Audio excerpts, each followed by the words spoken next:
The biggest problem AD carries encounter nowadays is this feeling of helplessness and victimization. You often get one shot, and at times it seems that you don't have any impact on the outcome of the match because even if you get fed, the game still feels like a coin flip. However, if you know how to play your cards correctly, you can definitely take matters into your own hands in the bot lane. Long story short, in this video you will learn exactly how to play the AD carry position when you have a lead, so you can actually snowball that lead and carry your team to victory. As you can see, Senna and Kai'Sa made the crucial mistake of face-checking blue team's Tribrush, hoping Misfortune and Thresh would be leashing for their jungler. This obviously doesn't end well for the red team, as blue team's bot lane has the stronger level 1 potential and more time to coordinate their attack due to vision advantage. Senna even ends up dying, which puts Misfortune 300 gold ahead. Notice how MF already starts to leverage the health difference and the 2 vs 1 situation to zone the enemy Kai'Sa off the wave, denying gold and experience. The typical low elo AD carry would now simply start to mindlessly push the wave and allow Kai'Sa to free farm under her tower. This would be a complete waste, as zoning allows you to convert the kill on Senna into much more than just the standard 300 gold bounty. The correct play for Kai'Sa would be to respect the resulting level disadvantage and simply wait until the blue team's slow push reaches her tower. Instead, however, she gets impatient, allowing Thresh to land a devastating hook.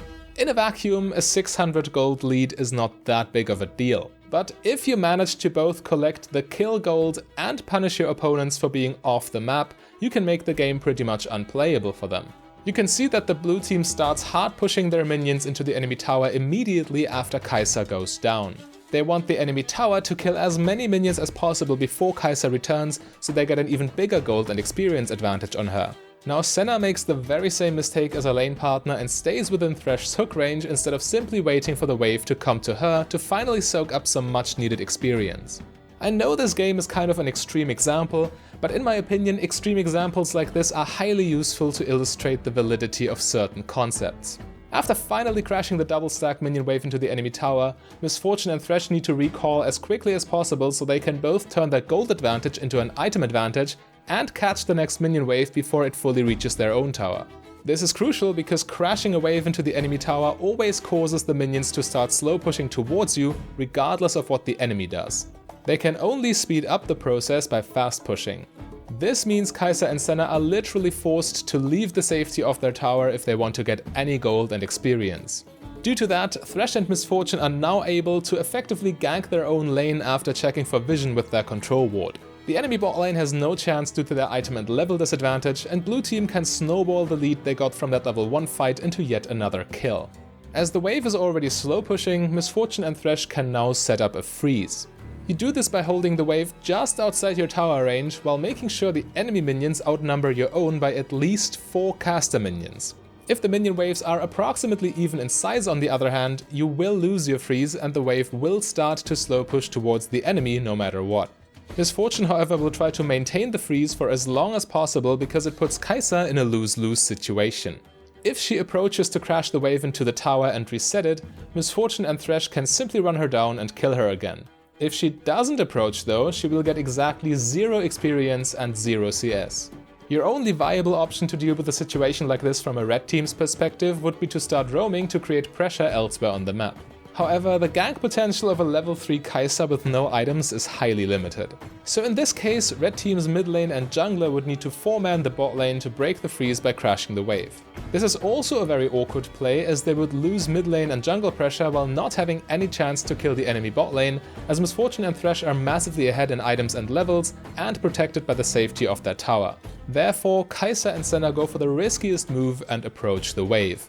It works out for them as MF and Thresh break their freeze looking for a fight, and it quote-unquote only costs them Senna's flash. Now blue team is forced to push the minion wave as it automatically starts slow pushing again. This, however, sets up a minion crash dive, using the size of your minion wave to buy time to coordinate a gank under the enemy tower.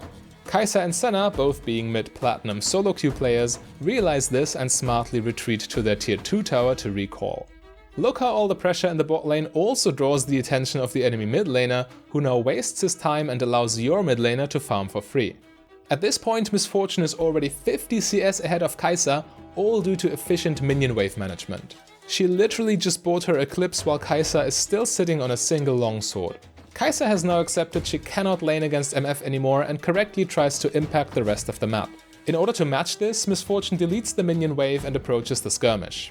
She manages to intercept Kai'Sa on her way to bot lane to catch her minion wave under tower and chases her as long as possible to deny her the opportunity. Due to MF crashing the wave before roaming, another slow push towards the blue side is created, which allows for another freeze. Now Kai'Sa is in the same impossible situation as before, the only difference being that it is much worse due to bigger item and level disadvantage. Misfortune is strong enough to deal with bot lane all by herself at this point, so Thresh can now roam and snowball his lead across the map. In the more common scenario where the bot lane difference is much smaller, the correct play for Misfortune would be to push the wave into tower so she can potentially help with Dragon as well. By keeping her freeze on the other hand, she can lock Kai'Sa out of the game completely. This is the point where you press the like button. This way Misfortune creates almost a 100 CS difference at merely 13 minutes. 30 seconds later she breaks the freeze voluntarily in order to collect one last tower plating just before they fall off. In fact, Misfortune has snowballed her lead so incredibly hard that she could tower dive Kai'Sa all by herself now. Anyway, the plan here is to cleanly take the tower at 14 minutes, then recall to spend your gold and then using your lead to destroy the rest of the map and secure every objective.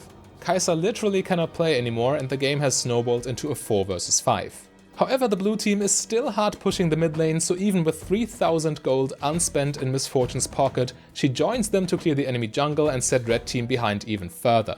This is exactly what you need to do to make sure the enemy have zero chance to make a comeback happen.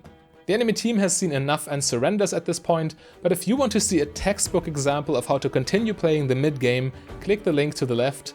But if you want to learn how to create a snowball-worthy bot lane advantage in the first place, click the link to the right.